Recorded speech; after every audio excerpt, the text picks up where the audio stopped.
the real attack going on right now is the Wall Street attack on Bitcoin, trying to centralize a lot of Bitcoin in their custody, making sure via their products that you give up the keys to your Bitcoin so that they can hold their Bitcoin or hold your Bitcoin. And I'm like, that's the attack, guys. It's really under the radar because it is so bullish that the institutions are coming. We've been in Bitcoin for a long time. We've heard the rumors. Institutions are coming. We all thought they were going to pump our bags. Here we are. We're like, you guys are dunking on us. Like, what's going on here? And I'm just like, it's like the Matrix. You know, you see the green lines. I'm like, guys, they're just trying to get you to give up your keys. Yeah. And they're dropping products right now that are incentivizing people to give up their keys. And they're going to continue to do that. And this is the war that we're probably going to be doing for the next decade plus, is fighting that urge to give up the keys of your Bitcoin so that you can get whatever shiny product Wall Street's trying to give you. I've been saying that same thing on this show for a while. And the more I see coming out of the Clarity Act kind of debate, I'm like, it makes perfect sense to me. That's why I'm like, I don't like to agree with Brian Armstrong much, but I do agree with I'd rather have no bill than a really bad bill. Right. And the way it's going, I'm like, man, this is going to be a monstrosity. Yeah. You know, we used to, when Trace Mayer was just pounding the tables, I forget what he called it, but every January, you know, January 1, we'd all pull our Bitcoin. Proof of reserves. Proof of reserves. We'd all pull our Bitcoin from every exchange into self-custody. And that was a really great training wheel for all of us that were here during that time, because it got us in a habit of sweeping our coins to self-custody. And what it does is it flushes out anybody that's up to no good, right? Yeah. You know, if you're FTX or you're Celsius or you're XYZ qualified custodian, or Quadriga, right, or whoever, like if we pull all our coins, we know who's rehypothecating and who's up to no good. And I think it's a practice that Bitcoiners need to get back to. It is the beachhead that is going to keep us strong and keep the shenanigans out of Bitcoin. We all know about Jane Street. We all know about all of the price manipulation that goes on in the derivatives markets. Those derivative markets are only going to get bigger. Yeah. And self-custody in those instances it's just going to become more and more valuable. So I can't state enough how important that is. And when it comes to core and knots, I'm probably just going to piss off everybody here. Let's go. I think they're both attacks. Oh, spicy. Right. And so this is the way I look at it. Number one, knots, even though morally taking this imperative, which you know, morally, I will align with it. From a protocol level, it's introducing censorship. And agreed. If we're going to introduce censorship, that's a slippery slope. Yep. I don't think we should go there. On the core side, the way they handled the marketing and promotion of this, the way they said, like, basically our opinion is the only opinion that matters, and the fact that Peter Thiel is an investor in Citria, is the only one benefiting from the expansion of that. You put that guy, fishy. That guy's name in front of anything, and I'll be suspicious. Me too. Right? Me too. So I think they both have potentials to be attacks. They both need to be constantly looked at, reviewed, and questioned. This is the nature of the space we're in, and opting out. Yep. By self-custody is the way we do that. 100%. Couldn't agree more. Okay, one last question, since we're kind of on this topic of self-custody. Of course, Byte Federal, you guys sell Bitcoin to, you know, individuals. That's what you guys do through ATMs, etc. And we were talking about, like, kind of the Wall Street attack, obviously from a incentivizing you to give up your keys. But we did see kind of a worrying trend last year where, because the ETFs were launched, self-custody is probably at the lowest it's been in a long time. Yeah. So I'm wondering, again, from your, like, behind the scenes view of working with selling Bitcoin to individuals, are you guys seeing something similar, that people are just going to, you know, ETFs or whatever Wall Street product and avoiding self-custody and the responsibility that comes with it? We don't see that in the ATMs. Okay. And the reason being is that, like, the ATM industry lives on self-custody. Yeah, 100. That's why I'm asking. So it was built to replace the peer-to-peer transaction where you met some stranger at a coffee shop, right? So now you're doing a business with a trusted entity. But we buy Bitcoin into our inventory. We're holding the Bitcoin. Yeah. You're giving us the address you want the Bitcoin sent to, and we're sending it to you. And we're going through every hurdle possible to verify with you that this is your wallet, that you're not sending it to a third party, that this is actually for your own investment purposes. And so it's a peer-to-peer transaction at the end of the day, and we're supporting self-custody. So our customers know that. They come because they want to give you cash that's not in the banking system to get Bitcoin safely and securely into self-custody. So we haven't seen a drop off in our revenues because of the ETF. Okay, so your customers, your clients, your partners, however you want to describe them, they're just hardcore Bitcoiners. They know exactly what they're getting themselves into. Yeah, absolutely.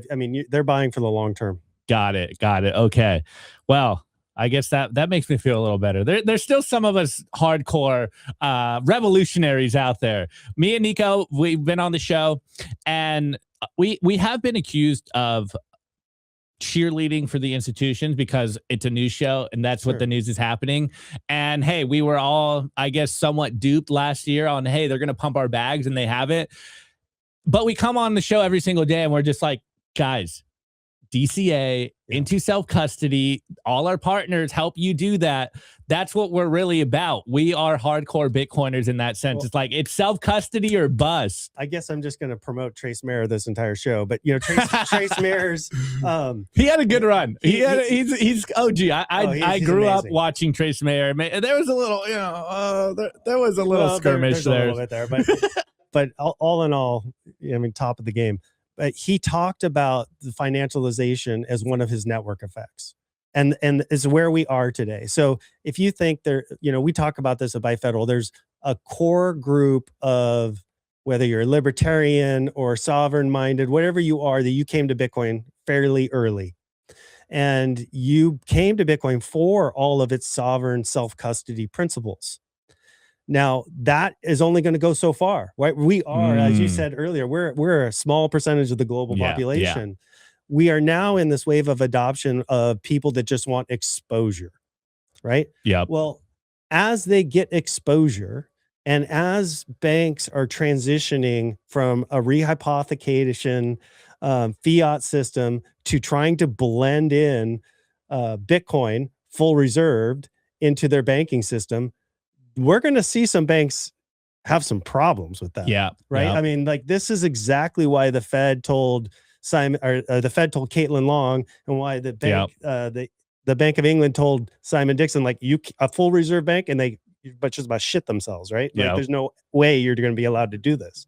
So we're stuffing these two things together.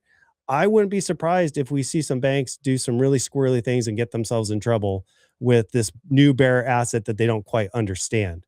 So I guess the point being is that these people might be going for exposure now, but when their exposure to institutions gets them in trouble, or a transaction is censored, or they try to withdraw and it comes with ramifications, they too will be taught the value of self-custody. Yeah. So this is not immune to just small crypto exchanges, right? When you put a bearer asset on a balance sheet of a big bank, things can go wonky. So I would just say self-custody is not out of style. It's just there's a whole new group of people adopting Bitcoin, getting exposure to Bitcoin, that don't understand the value of it yet. Yeah, 100%. Paul, for the chat saying some funny things. Nico looks different today, and then another one was like, "Yo, is Opti's dad on the show today?"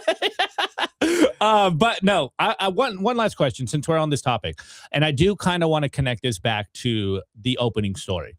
Like you said, and I've been very adamant about saying this on the show, that I think all of us Bitcoiners knew that at a certain point, Bitcoin would become financialized. If Bitcoin is going to be what we think it's going to be, it's inevitable. It's going to be financialized. I know a lot of the hardcore cypherpunk, there is a faction of Bitcoiners that I want Bitcoin to win, but not like this. It's like, it's another Matrix meme here. But since you're not here often, I got you in the studio. As Bitcoin becomes financialized, do you think like having the Trump family or any politician embracing Bitcoin, is this doing harm to our industry? Or again, is this just the inevitable kind of evolution of what Bitcoin is and what it will do? Okay. Both are correct. Right? Right. So anybody, right, who has Trump derangement syndrome and is upset about Trump is going to therefore hate Yeah. crypto And we're seeing that Bitcoin. narrative start to grow a lot. So that is going to be what it is because that's politics. But uh, I know there's a lot of Democrats out there that embrace Bitcoin. We've talked to them. We've talked to legislators. We've talked to senators. I mean, there's a lot of people out there that are not on Team Red that love Bitcoin, and we should embrace all of them through their educational process. And I think that's the biggest thing I notice when we're talking to legislators, regulators, et cetera, is just the lack of knowledge of how the Bitcoin blockchain truly works, how it truly functions. And it takes adoption, right? When you first bought Bitcoin, I didn't know anything. I didn't know. It's when you're faced with, holy shit, my bag is down 80%. It's when you gotta learn. I better open a book. I better read. Right. I better read what the hell's going on. So it's going to take time for them to educate themselves. And quite frankly, they have less time than a lot of people to do it. I just was up in Tallahassee last week talking to legislators there. And I mean, these poor guys are running from meeting to meeting to meeting to meeting to meeting. They don't have hardly any time to really dig in and study. So they are learning as we explain it to them. And quite frankly, there's a lot of people going in there and explaining stuff to them that is very, very tilted towards crypto. I've noticed that too. Right. And so they're learning things that don't necessarily apply to a fully decentralized protocol like Bitcoin. And then they're assuming Bitcoin functions in the same manner. Oh man. Right. So there's still a lot of education to be done. And that's the biggest thing that we can do still today. And it'll be ongoing. Well, Paul, you just made me feel better about me having a job for the long term. So, hey, well, we'll be here for a little bit. You'll be here for a long time. Actually, one last thing before I keep it moving, because obviously one of our OG kind of mottos here at the show was simply Bitcoin will be the guide through the separation of money and state. Now, obviously, with politicians, with Wall Street embracing Bitcoin, there has been maybe doubt or in people's minds this idea that like, are we actually separating money and state, or are we being co-opted because they're coming in, because the US government is trying to buy Bitcoin? I've always kind of viewed it's like, look, Bitcoin is for enemies. Bitcoin is for anyone. This, again, was how we knew it was going to happen. But we are in this transition period where it's like, it feels a little weird. You know, when Larry Fink comes out with the ETF, it was like, I'm covering the news, but I'm also like, I don't know. I don't really feel that good about it. Right. With politicians coming out, I'm like, you know, maybe you'll pump my bags, but this really doesn't feel good to me anymore. But hey, we're here to cover the news. So what's your thoughts on this idea? So the first thing that comes to mind is, we are on a mission to separate money from state, but you have never lost the option to separate yourself from the state's money. Bars. So that is really where it starts, right? And we're seeing it in Lugano. We're seeing it in Prague. We're seeing it in El Salvador. We're seeing it in Bitcoin Jungle, right? So all these little grassroots communities that are growing up around a Bitcoin-centered economy, and they're doing trade with each other. All of the continent of Africa is moving in that direction right now. They don't care about the volatility because their fiat is garbage, and they're making a decision. The fiat's more volatile. Right. So the United States is actually well behind the curve, just like we were way behind the curve on wireless internet and fiber optics, right? Like, remember when all that was happening and China just jumped to the future and they just went wireless everything? And we were a good 10 years behind that. Yeah. Africa has a horrible banking system, horrible financial infrastructure. They're jumping to Bitcoin. They're jumping into the future. Because we have a functioning system, because we have bank infrastructure, ACH, wires, etc., Venmo, PayPal, like we have so many financial products that we are looking to the globe like the last movers. So when it's much easier to jump into the future when you're not carrying a bunch of baggage. right? And so we have got to shed the baggage. And the way we do that is one by one, individually banking ourselves. That's our motto at Byte Federal: go bank yourself, because that's where it all starts. Removing yourself from state money first, and then the state will have to follow. So you've heard Bitcoin is the new gold rush by now. As world leaders on all sides have endorsed it as the future of money, and now you're looking to get started, we'll show you how. It's actually easier than you think. First, go to your nearest Byte Federal ATM and turn your cash to coin. Byte Federal has over 1,200 locations around the country with the highest daily limits. Go to our website, bytefederal.com, to find the nearest ATM to you. Log in to any wallet, then create an account, deposit your US cash, and instantly convert it to Bitcoin. That's it. We are the only US manufacturer and operator in the Bitcoin ATM industry, and our US-based live customer service is second to none. Go on, give it a whirl, and don't get left behind. Click the link below.